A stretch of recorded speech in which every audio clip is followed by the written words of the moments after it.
नमस्कार दोस्तों, कैसे हैं आप सब। उम्मीद करती हूँ आप सब ठीक ठाक होंगे।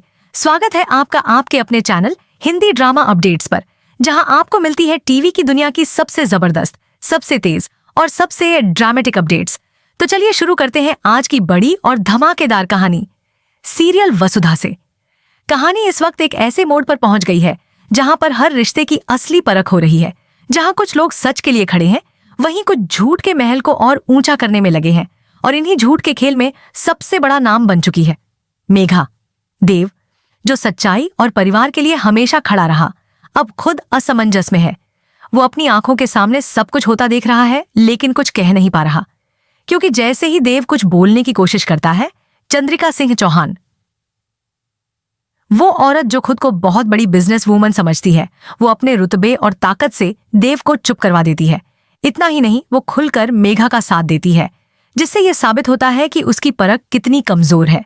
अब सवाल ये उठता है कि जिस चंद्रिका की सोच इतनी सतही है, वो इतनी बड़ी बिजनेस वूमन बनी कैसे?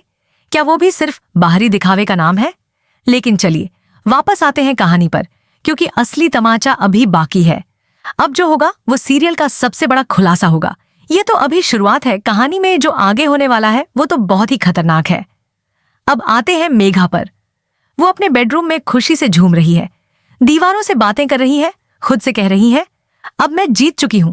अब देव से शादी करके इस घर पर राज करूंगी, पूरा चौहान हाउस मेरा होगा और मैं सब कुछ तबाह कर दूंगी। उसके चेहरे पर एक गहरी मुस्कान है, एक ऐसी मुस्कान जो धोखे की नींव पर टिकी है। लेकिन तभी उसके मोबाइल पर एक कॉल आता है। वो कॉल उसकी खुशी को कुछ देर के लिए रोक देता है। फोन करने वाला कोई आम इंसान नहीं, वो शख्स है जिसे मेघा को पैसे देने हैं। क्यों? क्योंकि कुछ दिन पहले जो गुंडे मंदिर में वसुधा पर स्याही फेंकते हैं, वो पुलिस के हत्थे चढ़ चुके हैं। उन्हें गिरफ्तार कराया गया था, और वो गिरफ्तारी किसी और ने नहीं, चंद्रिका ने करवाई थी। लेकिन अब उन गुंडों को बेल दिलाने की जिम्मेदारी है मेघा की, और अब मेघा को उन गुंडों को बाहर निकालने के लिए पैसे देने होंगे। वो चुपचाप बैंक जाती है, पैसा निकालती है और एक अनजान शख्स को वो रकम देने निकल पड़ती है। यहीं पर कहानी में धमाकेदार मोड़ आता है। बाहर जहां वो शख्स खड़ा है, मेघा पैसे थमा रही होती है, वहीं दूसरी तरफ कोई हर पल उस पर नजर रख रहा होता है, और वो कोई और नहीं, खुद वसुधा होती है। वसुधा अपनी आंखों से देख लेती है मेघा का ये काला सच। उसे समझ आ जाता है कि मंदिर की साजिश के पीछे कौन था। अब सारी कड़ियां वो जुड़ने लगती हैं।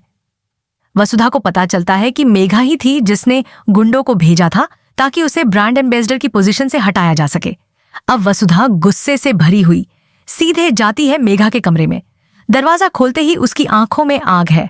वो सीधा सवाल करती है, आपकी हिम्मत कैसे हुई? आप इस घर को गिराने चली हैं?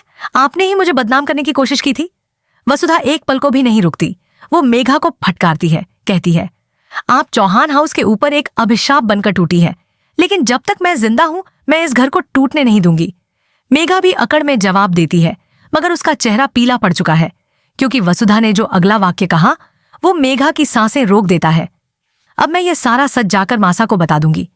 बस इतना सुनते ही मेघा के होश उड़ जाते हैं। वो समझ जाती है कि अब उसकी साजिश का अंत आ गया है।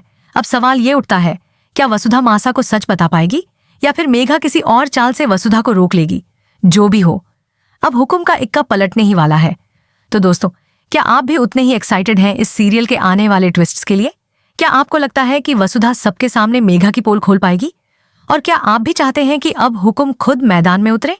तो जल्दी से हमें कमेंट करके बताइए अपनी राय, और बताइए कि आप क्या सोचते हैं इस हाई वोल्टेज ड्रामे के बारे में। फिर मिलेंगे एक नई कहानी के साथ।